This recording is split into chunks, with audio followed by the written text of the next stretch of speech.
할렐루야. 지난주와 이번 주 좀 다른 것 같습니다. 수술 전과 수술 후는 마음이 많이 다른 것 같아요. 지난주 화요일 날 전원장 수술을 받으러 가는 길에 자동차 안에서 전원장이 제게 핸드폰 문자를 보여주면서 감동받은 얘기를 제게 하는 겁니다. 우리 교회 어느 지사님께서 문자를 보내왔는데 이런 문자였습니다. 원장님, 예수님 손잡고 수술실에 들어가셨다가 예수님 손잡고 수술실에 나오세요. 마치 주일학교가 학생이 보내는 것 같잖아요. 그렇죠? 원장님, 예수님 손잡고 수술실 들어갔다가 예수님 손잡고 수술실 나오세요. 참 특별한 말은 아니었는데 그 말이 참 위로가 되었다, 감동이 되었다 이야기합니다. 수술을 받아보신 분은 알겠지만 수술은 홀로 받습니다. 아무도 없죠. 함께 할 수 없죠. 그렇죠? 참 두렵고 떨리는데 예수님 손잡고 들어가셨다가 예수님 손잡고 나오라고 하는 그 말이 평상시 같으면 관용구로 들리고 의례적인 말이 들리지만 직접 수술을 눈앞에 둔 사람한테 그 말이 얼마나 큰 위로가 되는가. 저도 위로가 되었습니다. 아내가 수술을 받는데 남편인 제가 해줄 수 있는 게 아무것도 없잖아요. 그렇죠? 걱정한다고 무슨 힘이 되고 힘이 되는 말 한다고 또 무슨 힘이 되겠습니까? 그래서 저도 그 문자 보고 그랬습니다. 남편이 나도 아무것도 못해서 마음에 큰 걱정이었는데 예수님 손잡고 수술실에 들어갔다가 예수님 손잡고 수술 나오라는 말이 내게도 너무 위로가 된다.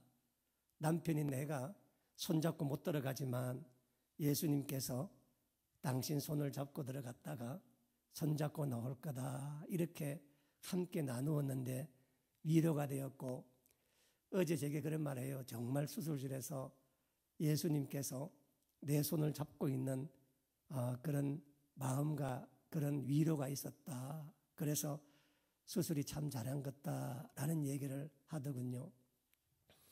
수요일 날 12시 10분에 수술실로 들어갔습니다. 원래 수술 계획 시간은 길어도 2시간 정도 걸린다고 이야기했는데 한 20분을 더 경과해서 2시간 20분의 수술이 걸렸습니다. 그래서 수술을 마치니까 오후 2시 30분이었습니다. 수술을 마치고 난 다음에 수술을 집도했던 그 박재찬 교수님이 밖으로 나오셔서 우리 보호자를 찾았습니다. 수술 경과에 대한 이야기를 하기 위해서였습니다. 그래서 동훈이 동민이 함께했던 분들과 함께 그 보호자 그 면담실로 들어갔더니 그 박재찬 교수님이 첫 번째 했던 말이 뭐냐면 오늘 3명의 환자 가운데서 가장 수술이 필요했던 환자가 전인숙 환자였다라고 이야기를 합니다. 그날 수술받았던 3명 중에서 전원장의 나이가 제일 어렸습니다. 3분 다 여성이었는데 한 사람은 67살이었고 또 한 사람은 62살이었고 전원장이 이제 52살이잖아요. 만으로. 그렇죠? 제일 어렸는데 머리를 열어보니까 정말 이번에 수술하지 않았다면 큰일 날 뻔했다는 얘기를 의사가 하는 겁니다. 만약 오늘 수술 안 했으면 얼마 못 가서 아마 큰일 났을 것이다. 그래서 수술을 하기 위해서 뇌를 열었는데 그 뇌를 열어서 살짝 그 혈관을 스쳤는데 그 혈관이 뇌에서 바로 터졌다는 것입니다. 그렇게 혈관이 너무 약했다는 거니까. 그래서 오늘 수술 받을 수 있었던 게 정말 큰 은혜가 아니었나 하는 생각이 들었었습니다. 조금만 시간을 맞추지 못했다면, 이번에 수술하지 못했다면 어떤 일이 났을지 몰랐다는 이야기입니다. 그날은 제가 수술을 하고 난 다음에 의사가 와서 수술 후에 이렇게 이야기를 하니까 사실 제대로 잘 듣지를 못했습니다. 그리고 또 묻고 싶은 말이 있어도 묻고 싶은 형편도 되지 못했습니다. 그래서 병원 의사가 이렇게 수술을 했다라고 이야기하고 그렇게 해서 그런갑다. 참 큰일 날 뻔했구나. 그런데 하나님께서 전원장 목숨을 지켜주었구나. 이제 그런 마음이 그때 들었었습니다. 그러다가 이제 수술을 마치고 난 다음에 집중치료실로 중환자실이라 그러죠. 그렇죠? 거기에 들어가서 천원장 하루를 있었습니다. 그 다음날 아침 10시 반쯤 되어서 일반 병실로 옮겼습니다. 처음에 저는 되게 깜짝 놀라기도 하고 기분이 매우 좋았었습니다. 왜냐하면 머리를 열고 머리뼈를 자르고 그 속에서 뇌혈관 수술을 했는데 집중치료실에서 나왔던 전원장의 모습을 보니까 수술한 사람 같지가 않더라고요. 보니까 여기 위에 붕대만 이렇게 붙이고 있는데 얼굴에 하나 부은 것도 없고, 그래서 제가 그랬습니다. 아니 이게 누가 수술했다 하니까 수술했는 줄 알지, 수술 누가 말 안 하면 어디 가다가 어디 부딪혀서 여기 반창고 하나 붙였는 것 같다 라고 이야기하고, 천원장도 머리도 안 아프고 진짜 보니까 전혀 표도 안 나서 그런갑다, 이렇게 수술이 되는갑다, 이렇게 생각을 했었습니다. 그리고 저는 목요일 날 오후에 이제 철야 예배를 하기 위해서 이제 이곳에 왔다가 금요일 날 가보고 깜짝 놀랐었습니다. 금요일 갔더니 목요일까지 멀쩡했던 천원장 얼굴 반턴이 얼마나 많이 부어 있는지 얼굴이. 그래서 처음에 보니까 천원장 얼굴에 옛날 모습이 한 개도 없더군요. 이렇게 일로 지금 너무 많이 부어 있어서. 그러면서 아침에 이제 담당 의사가 와서 새롭게 이제 붕대를 갈아줬는데, 저는 그때는 보지는 못했는데 여기 딱 갔기 때문에 그 사진을 찍어서 이제 이렇게 보내주는데, 원래 의사가 수술을 받을 때 이 눈썹위에 이걸 이제 3cm 정도를 자르고 그리고 뼈를 잘라서 그 속으로 이제 수술하는 걸 한다고 이야기해서 3cm밖에 안 되니까 걱정하지 말라고 했는데, 실제로 수술했는 자국을 보니까 8cm에서 9cm 정도가 되거든요. 굉장히 길었었습니다. 원래 이 머리 위로 하는 수술은 기본적으로 수술하고 난 다음에 호치키스로 이렇게 찍더군요. 요새는 무슨 이렇게 호치키스 같은 거로 이렇게 사람이 피부분을 찍는데 보통 25방 내외로 찍습니다. 그러니까 하나에 한 개씩 찍으면 1cm 정도 되면, 그래서 한 25, 30cm를 잘라서 이렇게 머리를 하는데, 천원장은 보니까 호치키스로 찍은 건 아니고 그 실로 이렇게 집었는데, 제가 그 집었는 바늘수를 세어보니까 9바늘이 되어서 생각보다 굉장히 좀 길더군요. 생각보다. 그래서 얼굴이 지금 이제 여기 눈 쪽으로부터 부어가지고 지금 점점 밑으로 부어 내려와서, 그래서 이제 원래는 이제 천원장 생각할 때 이렇게 얼굴이 깨끗하니까 누가 하나 면회 와도 되겠다 이런 생각을 했는데, 그 다음날 되니까 너무 많이 부어 있어서, 그래서 이제 어떤 분이 저에게 전화 한 통 왔더군요. 그 목사님 면회 가도 되냐? 어제 전화가 와서 면회하면 절대 안 된다. 내가 면회 오지 말아라. 내가 그랬었습니다. 얼굴이 부어 있는데 그게 안 되잖아요. 그렇죠? 그러면서 계속 머리가 아프고 수술증이 드러나는 겁니다. 그 뼈 부종이 이제 생기는 거예요. 뼈가 이제 맞춰지면서 우리 몸이 자동적으로 그쪽에 이제 많은 혈관을 많이 보내고 많이 도움 줘야 되지 않겠습니까? 우리 몸 자체가. 그러다 보니까 일로 이제 많이 부은 거예요. 그래서 어제 이제 우리 수술하고 난 다음에 그 목요일 수술하고 난 다음에 금요일 날 우리 수술을 담당했던 박재창 교수가 학회에 무슨 일이 있다고 학회를 어디 가고 없어가지고 그 박재창 교수 밑에 있던 그 담당 의사가 와서 봤는데 그 의사는 무슨 말을 못 해준대. 자기가 직접 수술한 의사가 아니기 때문에. 그런데 어제 마침 토요일 날 10시 반쯤 되니까 그 수술했던 담당 의사가 어제 왔더군요. 와서 제가 이제 왔길래 제가 그분 이제 그 양반 붙들고 물어봤습니다. 내가 뭘 물어봤냐면 내가 수술실에 내가 갔을 때 너무 경황이 없어가지고 또 막 수술 바로 마치고 있어서 제대로 묻지 못해서 그랬는데 수술할 때 상황이 어땠느냐 내가 좀 알고 싶다라고 했더니 그 박재님 내게 하는 말이 아니 그거 알아서 뭐 하려고요? 그거 왜 알락합니까? 나보고 그러더라고. 그래서 그래도 내가 좀 남편으로서 아내가 내 수술 받았는데 좀 알고 싶다라고 이야기하니까 이렇게 이야기해요.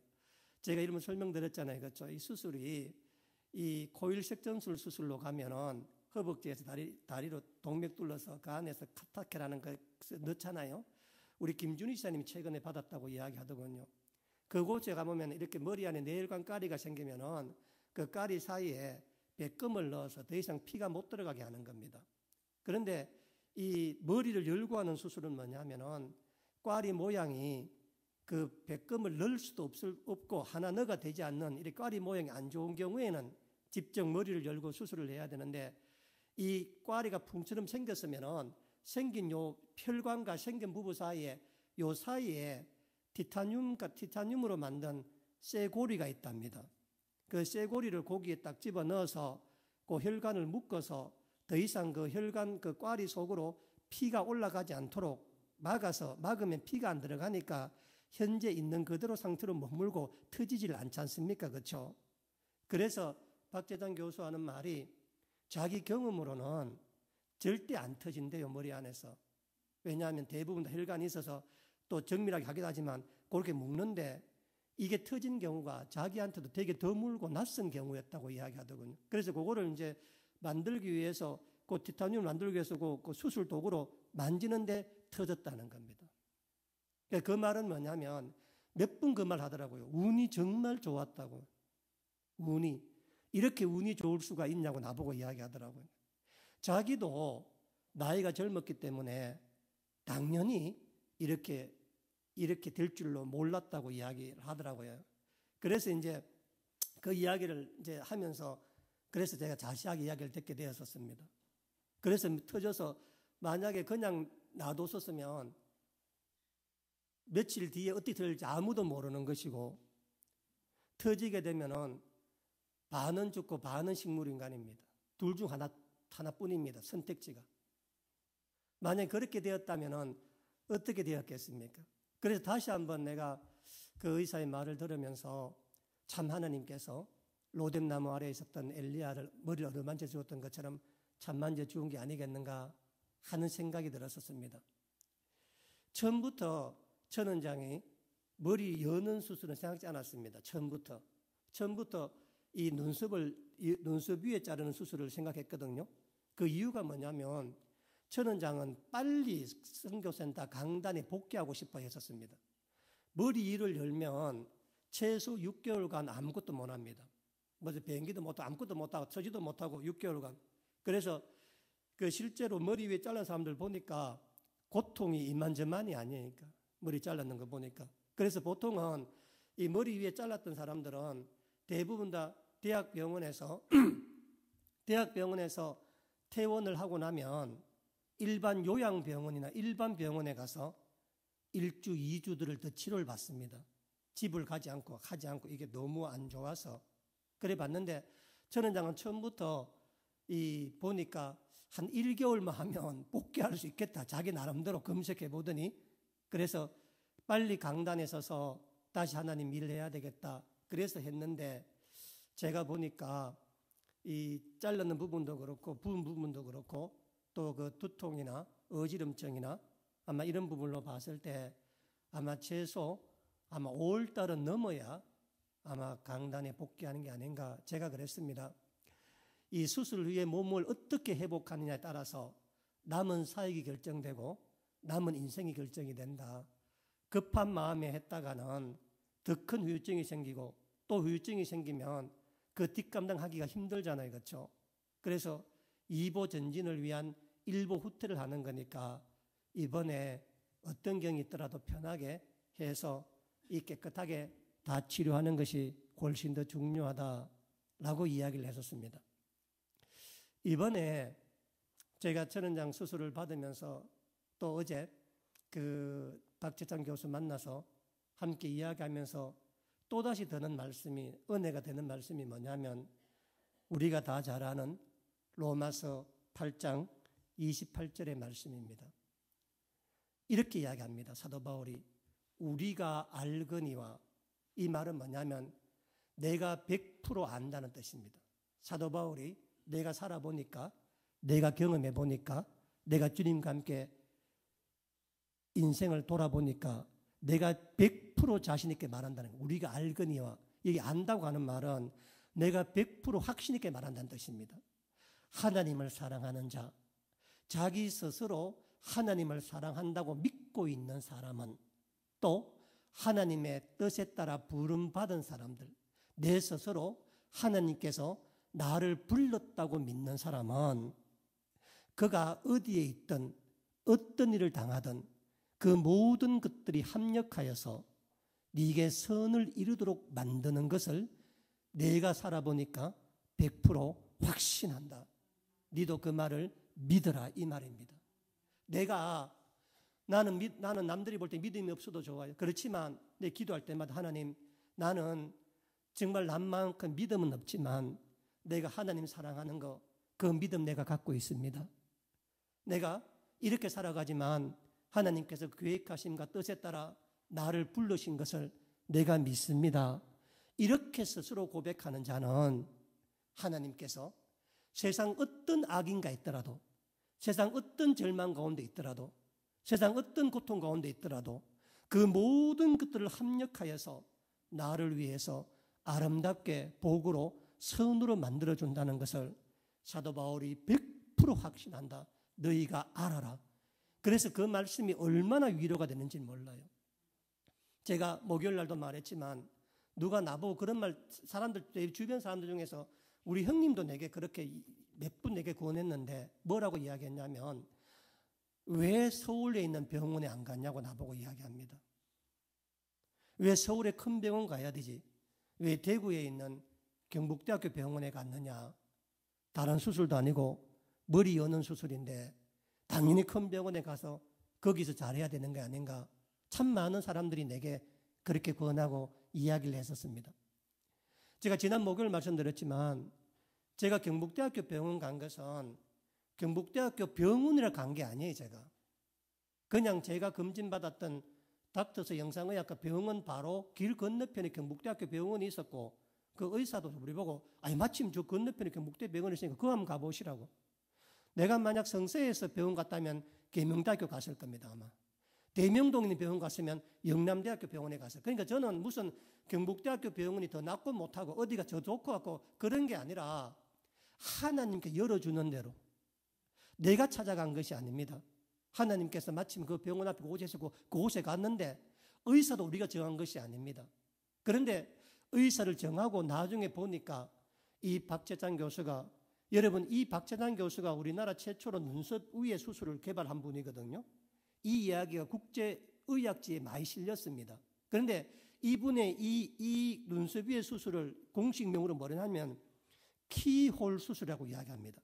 키홀 수술이 뭐냐면은 옛날에 여러분들 우리 어느 때도 마찬가지겠지만은 그 문을 보시면 문이 있잖아요. 문이, 그렇죠? 문이 있으면 문 안에 있는 열쇠는 구멍이 있잖아요. 그렇죠? 그게 키홀입니다. 그러니까 사람 머리에 꽈리가 생겼는데 무조건 머리 위를 다 째가 여러 가지에 벌려서 찾는 게 아니라 그 있는 자리에 고기 구멍 뚫어서 고기만 열쇠처럼 있잖아요. 고기만 돌리면 되잖아요. 그렇죠? 문 여는데 막 할 거 없잖아. 그래서 그 구멍에 맞게만 하도록 하자 해서 그 눈썹 위에, 요 위에, 눈썹인도 다 마찬가지예요. 눈썹 위에 하는 이거 뭐냐면 눈썹 때문에 흉터가 잘 안 보여서 하는 것이고, 만약 남자들 같으면요, 그 있는 부분 이만 그 바로 하면 돼. 내가 그 큰 미용에 신경을 안 쓴다 그러면 훨씬 더 데미지가 적잖아요. 그렇죠? 그래서 그 눈썹이의 키홀 수술법을 만든 분이 이분이. 그러니까 우리가 선택한 것도 아니고 택한 분도 아닌데 이렇게 우리가 만나게 되었고 만난 겁니다.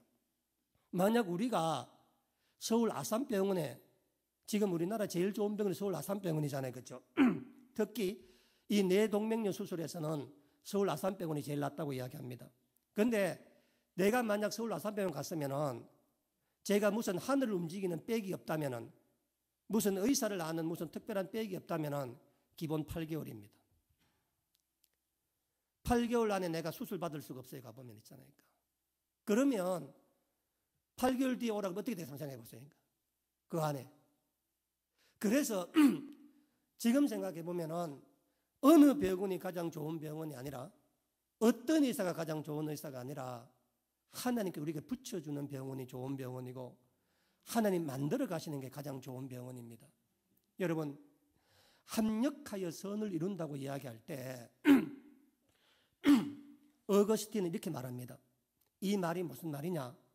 하나님은 우리를 사랑하실 때 온 세상에 우리 한 사람밖에 없는 것처럼 우리를 사랑하신다는 겁니다. 이게 합력하여 선을 이룬다는 겁니다.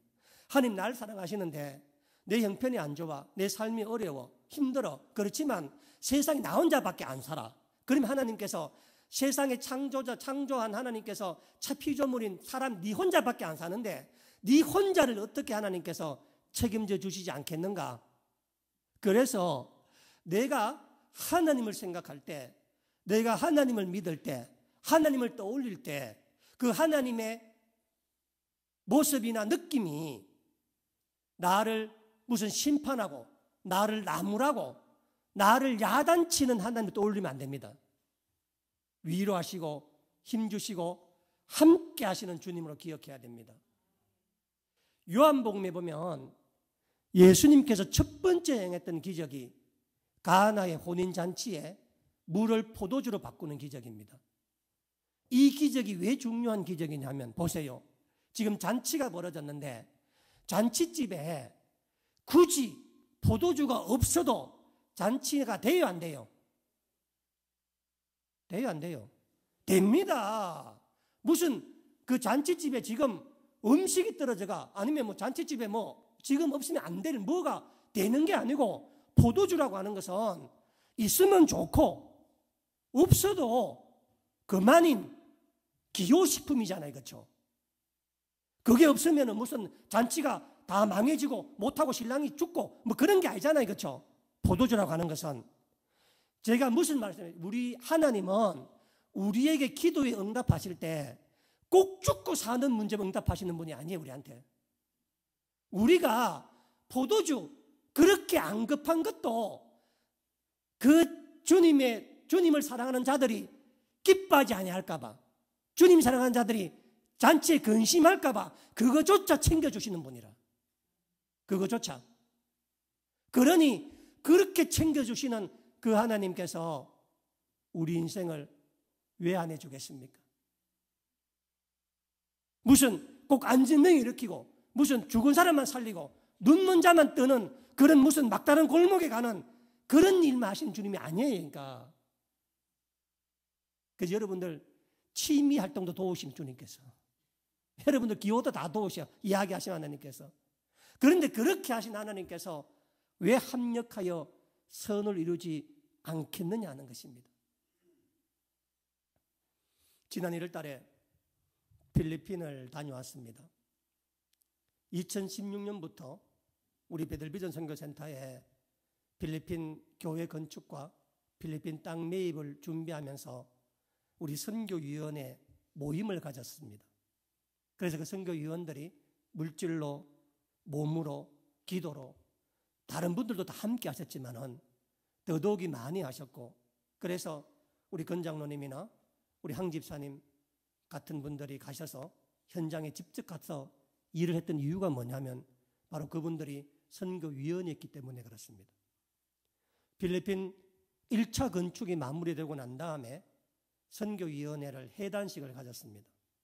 그 해단식을 가지면서 마지막 했던 게 뭐냐면 그간에 우리 선교위원들 남성분들은 필리핀 교회 현장에 여러 번 다녀왔는데 선교위원회 남편의 아내 되는 권사님들이 한 분도 못 본 분들이 다 있어서 그래서 우리 선교위원회 회단식을 갖고 또 2차로 더 나은 것을 하기 위해서 그 함께 이번에 가서 1월 달에 전부 다 갔더랬습니다. 그래서 나 권사님도 가셨고 이혜정 권사님도 이번에 함께 가셔서 이번에 함께 봤던 겁니다.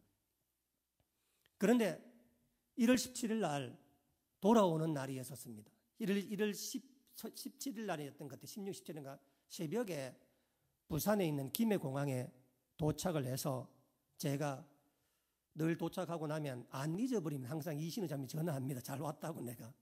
그래서 그날도 공항에 도착을 해서 이 버스를 우리 이 봉고차를 타고 이신우 장로님한테 잘 도착했다고 전화를 했더니 이신우 장로님이 제게 못 알아들을 얘기를 하더라고요. 뭐냐면 목사님 지금 황중모 시장님 지금 뭐 불이 나가 뭐 현장에 가고 뭐 이런 얘기를 하시더라고 나한테. 이게 뭔 이야기인가 내가 그날 이제 얘가 이게 무슨 얘기인가. 자 어제는 알겠다며 우리 간다면서 내가 그랬거든요. 그러면 계속 뭔 얘기인가 무슨 불 났단다 내가 뭔 불인가 내가 이렇게 이야기했더니 이혜정 권사님 말씀하신 황중모 시장님 전화하셔서 그 집에 불이 났다는 거예요. 집에 그날 아침에 새벽에 불이. 그래서 아침에 얼마나 우리가 깜짝 놀랐습니까 전부 다. 그래서 갔다 와서 보니까 우리 항사님 그 위에 있는 그 펜션 앞쪽에 제일 앞에 있는 그 별도에 있는 그 별채 숙소에서 그 불이 난 겁니다. 별도 숙소에서. 불이 났는데 불이 왜 났느냐고 물었더니 그 숙소 옆에 개집이 하나 있었거든요. 개집이 하나 있었는데 개가 춥다고 그 안에 이제 열등을 켜줬던가 봐요. 개가 춥다고. 그런데 그게 가열돼 가지고 불이 나가 그 불이 집으로 옮겨 붙은 겁니다. 그런데 그 별채 숙소하고 우리 황지사님 이 관리사가 같이 붙어 있는데 그 사이에 있잖아요. 큰 LPG 통이 2개가 그곳에 있었는 겁니다. 그런데 황 집사님이 평상시에는 새벽 6시만 되면 출근을 하는데 그날 이혜정 권사님 온다고 집도 좀 청소도 해야 되고 좀 돌봐야 되고 이것저것 살펴야 되고 또 온다고 출근을 늦게 한 겁니다. 그날 있잖아요. 그래가지고 빨리 대처할 수 있었고 소방관이 와서 그 불을 다 끌 수 있었습니다. 제가 가서 보니까 진짜 방 하나가 다 있는데 정말 그 LPG통에 불이 안 붙은 게 정말 하늘이 도우신 거예요. 그러니까. 내가 이런 생각이 들었었습니다. 집 한 채 탄 것은 제사장 손실이 엄청납니다. 그렇죠? 고난이 온 거예요. 고통이 온 거예요. 그러니까. 그런데 만약 그때 우리 이혜정 권사님이 선교 훈련에 선교지에 따라 안 갔더라면 그날 그 집에 있었더라면 또 황 집사님이 세등 권사님 집에 있으니까 빨리 출근했겠죠. 그렇죠? 집안에 있으면 밖에 불난 거 잘 모릅니다. 집안에 앉아 있으면. 만약 그랬다면 어떻게 되었을까라는 겁니다. 또 만약 그날 그 안에 손님이 있어 어떻게 됐겠습니까? 생각해보세요. 우리가 재산상의 손실은 있고 있는데 그 하나님께서는 그것보다 더 큰 걸로 역사하는 겁니다. 만약 불이 나서 옮겨 붙어서 LPG통이 터져서 했다 그러면 우리 예정은 어떻게 됐겠습니까? 또 LPG통이 터져가지고 산으로 날아가 산불이 났다 어떻게 되겠습니까? 지금 산불이 얼마나 큰 문제입니까? 뭐냐면 틀림없이 집 한 채가 불탄 것은 엄청난 손해입니다. 그러나 그 손해를 통해서 생명을 구해주셨다는 게 하나님 은혜지 않습니까? 우리는 뭘 믿느냐? 내가 살아가면서 내 인생에 고통이 있는 거 압니다. 내 인생에 질병이 있는 거 압니다. 내 인생에 어려움이 있는 거 압니다. 내 인생에 물질적 어려움이 있는 거 압니다. 그러나 이제는 그것 속에서 하나님 뜻도 있다는 걸 아는 겁니다. 경험해봐야 알아요. 경험해봐야. 그래서 이 로마서 8장 28절을 설교하면서 많은 목사님들이 인용하는 예가 있습니다. 내가 우리 한국사람과 비슷해서 내가 이야기하는 겁니다. 여러분 많이 들어보시는 얘기일 거예요. 그러니까 어느 어촌에 어느 바닷가에 언덕에 그 살고 있는 어부가 있었대니까. 근데 그 어부가 배를 고기를 잡으러 나갔는데 갑자기 돌풍이 불어가지고 사방이 돼가지고 나간 사람도 죽고 난리가 난 거예요. 그래서 어부 아내하고 어부 자식들이 밤새도록 발을 동동동 밖에서 태풍이 불고 앞도 안 보이니까 그러던 와중에 남편 오면은 뭐를 준다고 요리를 해놨는데 모르고 나와가지고 집이 홀랑 타버린 거예요. 밤새껏 불이 막 집은 불타고 있지 남편이 죽은 사는지 알지도 못하지. 자식과 아내와 아이들은 그 길가에서 지금 울고 있겠지. 밤새껏 불을 끄는데 불을 못 껐습니다. 집이 완전히 타버렸으니까. 세상 사람들이 남편 죽고 집 불탈 탔다고 이제 위에 살 거냐고 했잖아요. 그랬는데 저 멀리 남편이 배를 끌고 오는 겁니다. 부인이 미안해가지고 남편한테 위에 말을 해야 돼. 집 불탔는 걸. 그래서 남편이 와가지고 말도 못하고 있는데 남편이 여보 놀라지 말고 들으라고. 어젯밤에 우리 집 불이 다 탔어.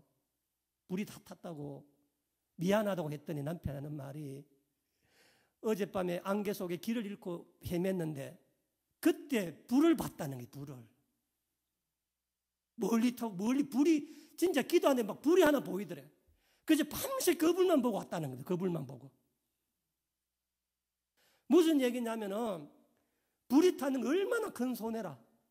그렇죠? 지금 당장 얼마나 그래. 그런데 그 불 때문에 죽어가던 남편이 길을 잃던 남편이 활활 타는 그 불을 보고 밤새 그 불을 보고 쫓아왔다는 거라. 그럼 불이 잘 났어요? 잘 못 났어요? 뭐 잘난 건 아니겠지만 합력하여 선을 이룬다는 겁니다. 합력하여. 밤에 불 안 나고 남편 죽었으면 뭐 하겠습니까? 그러니까 우리가 볼 때 그 불타가 그렇게 어려웠던 일들이 하나님께서 자기 남편을 살리기 위해서 그렇게 하셨다. 이 고백하는 겁니다. 우리 혜정 권사님, 우리 항지사님 그 건축했는 거 내가 눈으로 봐야 되겠다. 얼마나 잘하는 거 봐야 되겠다. 그래서 어렵게 갔거든요. 사실 가기 힘든데 갔는데 그 갔다 오면서 하나님께서 생명이 무엇인가, 합력한 설명이 무엇인가 우리에게 보게 하는 겁니다. 오늘 보면 제가 설명 다 드리지 못하겠지만 마찬가지입니다. 오늘 본문에 보면은 지난주 했던 이야기입니다. 회당장 야이로와 혈류병 여인이 예수님 앞에서 서로 만나는데 현실적으로 만날 수 있는 사람이 아닙니다. 왜냐하면 야이로는 유대교 회당장입니다. 율법을 지키는 사람이고 율법대로 살도록 사람을 가르치는 사람이 바로 회당장 야이로의 역할입니다. 여기에 비하면은 12의 혈류병 앓는 여인은 지난주에도 말씀드렸지만은 레위기 15장에 보면은 여성이 갖고 있는 가장 부정한 상태가 혈류가 나오는 상태입니다. 그래서 18번이나 부정하다고 이야기하는 겁니다.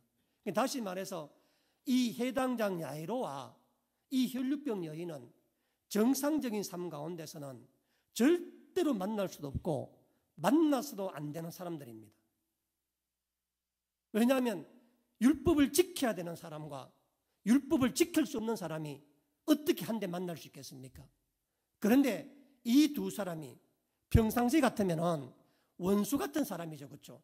율법으로 본다면 그렇잖아요. 그렇죠? 함께 할 수 없는 사람입니다. 그런데 이 두 사람이 각자의 절박함 때문에 각자의 남에게 해결하지 못할 그 절박함 때문에 이 두 사람이 예수님 앞에서 만나게 되었고 그 만남이 합력하여 선을 이루게 된다는 이야기입니다.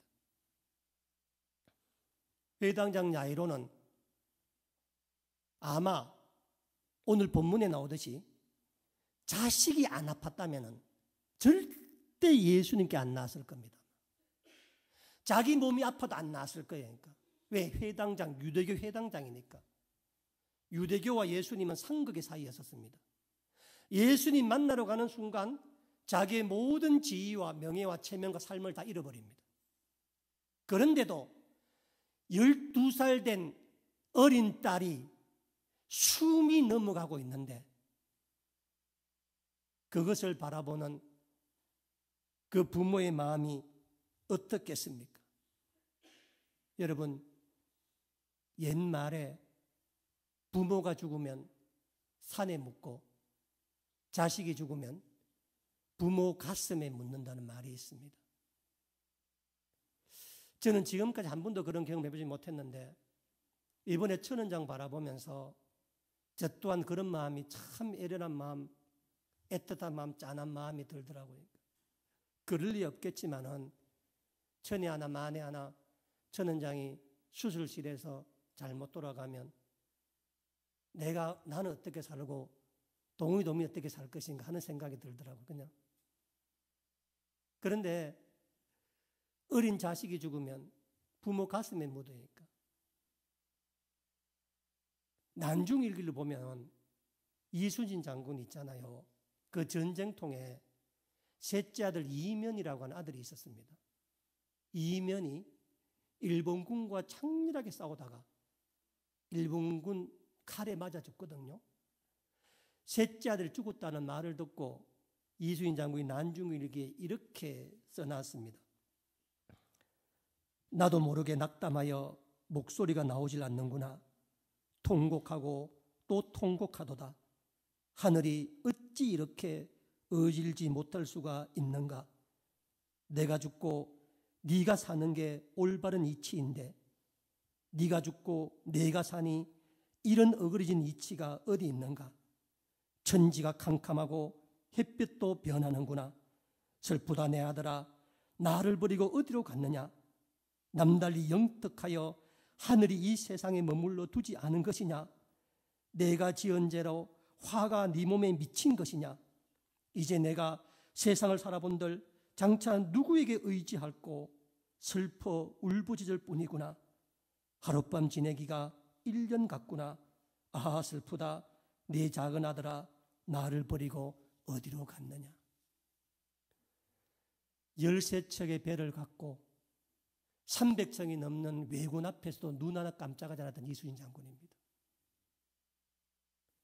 선조 임금의 모함을 받아서 백이 종군하는 그때도 눈 하나 깜짝 안 했던 게 이순신 장군이었습니다.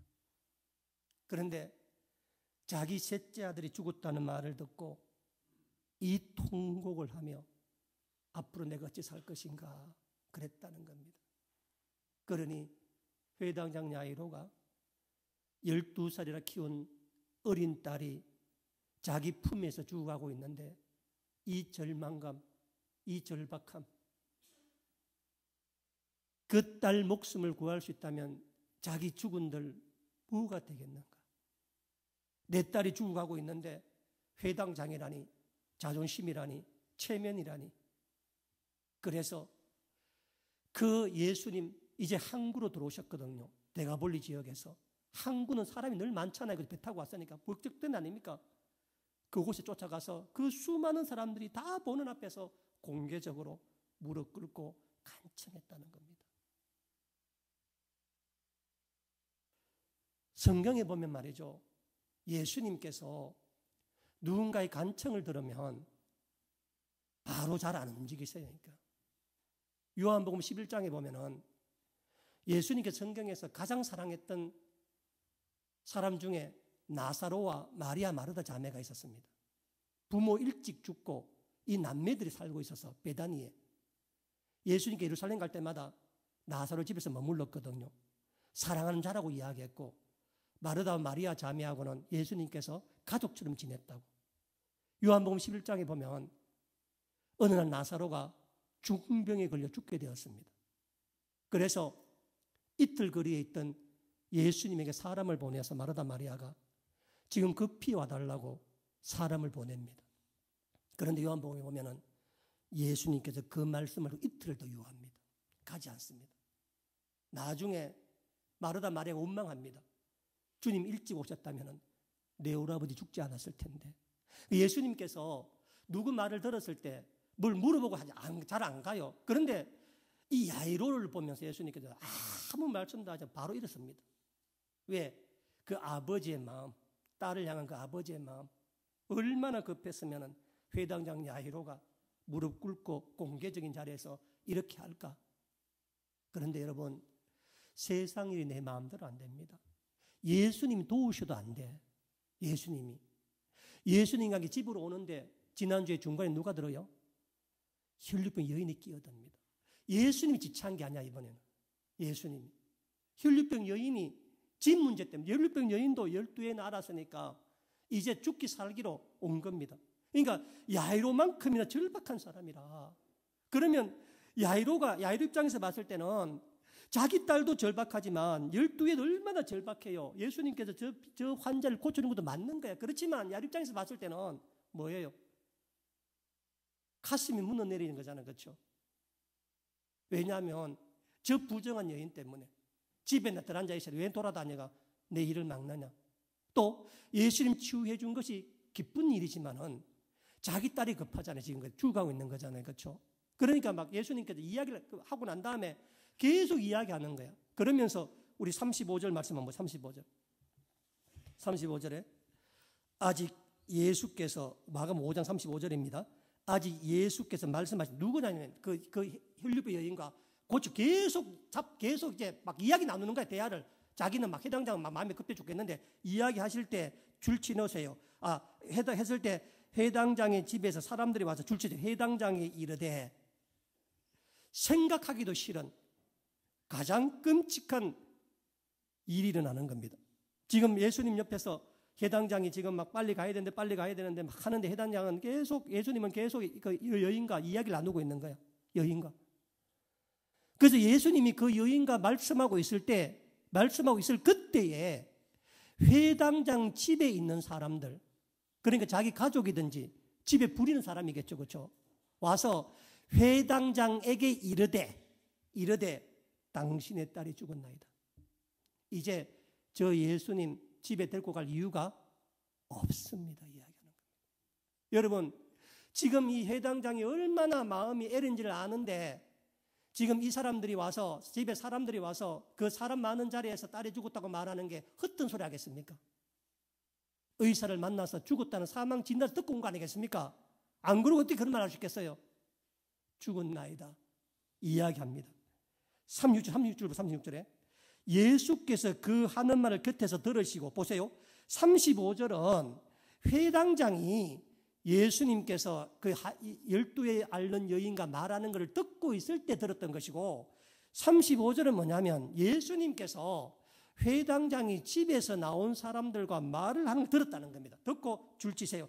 회당장에게 이르시되. 지금 35절과 36절에 두 번에 걸쳐 회당장에게 이르시되 35절은 회당장 집에서 나온 사람이 회당장과 평생 살았던 사람이 회당장을 가장 잘 아는 사람이 자기 식구가 와서 회당장에게 말했다는 것이고 36절은 뭐냐면 오늘 처음 본 예수님이 오늘 처음 만난 예수님이 회당장에 왔다 말했다는 겁니다. 집에서 온 사람은 뭐냐면은 딸이 죽었나이다. 이제 소용이 없습니다. 이제 아무것도 할 수가 없습니다. 이렇게 말하는 것이고 예수님은 뭐냐냐? 걱정하지 말고 두려워하지 말고 믿기만 하라. 이 말씀하는 겁니다. 지금 회당장은 절 보세요. 제가 오늘 설교가 다 안 될 것 같아가지고 여기 내가 여러분이 보라고 적어놨었거든요. 오늘 회당장은 지금 동시에 두 개의 말이 들립니다. 하나가 딸이 죽었다는 말, 하나가 믿기만 하라, 두려워하지 말고. 한 사람은 자기가 평생 집에서 같이 살던 사람이라, 자기가 잘 아는 사람이라, 자기 딸을 잘 아는 사람이라, 또 한 사람은 오늘 처음 본 예수님이라. 이 두 사람 말을 동시에 따를 수가 없어. 왜? 정반대이기 때문에.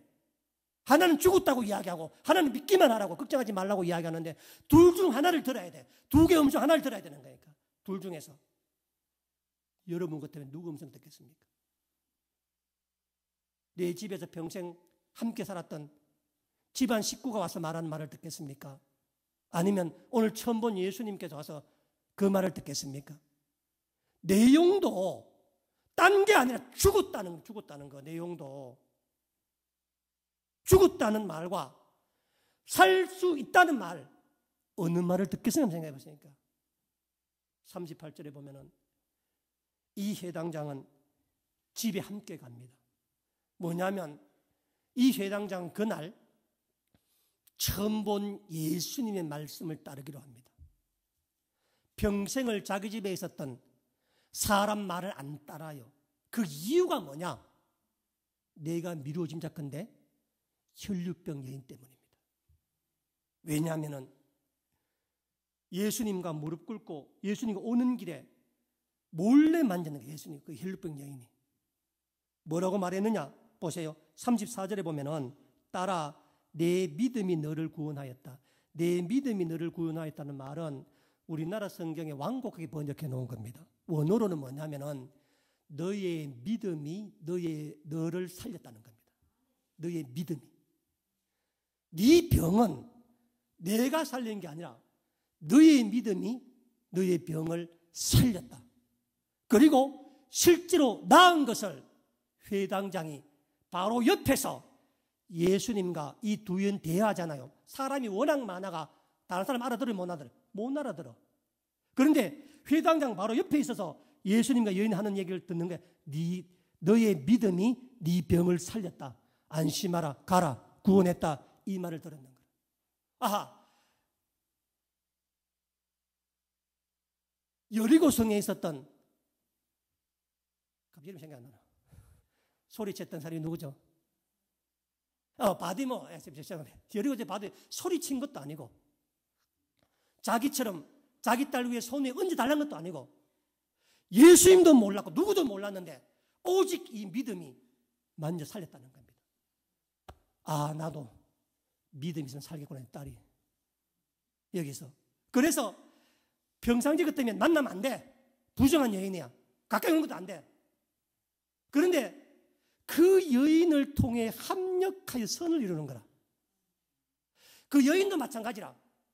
지난 설명했잖아요. 예수님께 왔는데 못나고 머뭇거리고 있었다고.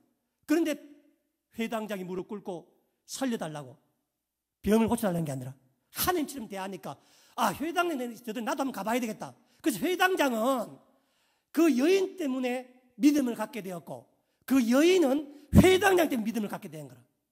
평상시 전혀 볼 수 없던 사람들이 전혀 함께 할 수 없던 사람들이 합력하여 선을 이루어가는 거라. 여러분, 우리가 살아가면서 악한 일도 당할 수 있고 어려운 일 당할 수 있고 원수를 만날 때도 있습니다. 저 사람 다시 안 만나야 돼. 내가 저 사람 안 돼. 그런데 지금은 모르지만은 세월 지나고 나면은 합력하여 선을 이루시는 겁니다. 합력하여. 우리는 그것을 믿는 사람들입니다. 세상에는 질병도 있고 고통도 있고 재난도 있고 어려움도 있지만 우리는 그 속에 하나님의 뜻이 있다고 믿습니다. 내가 하나님을 사랑한다고 고백하는 한, 내가 하나님 그 계획하심 나를 불렀다고 내가 믿는 한, 사도 바울이 100% 장담합니다. 그런 사람은 세상에 어딜 가든 어떤 일을 당하든 간에 하나님께서 그 모든 걸 합력하여서 너를 위하여 복이 되게 하신다. 이 여인이 그랬고 이 야이로가 그랬고 우리 천원장이 그랬습니다. 만약 그때 서울 아산병으로 갔다면 그 치료도 말할 것도 없지만 제가 한번 서울 가려 그러면 보통 문제가 아닙니다. 누가 한번 가려 그러면 보통 문제가 아니야. 하나님 앞에.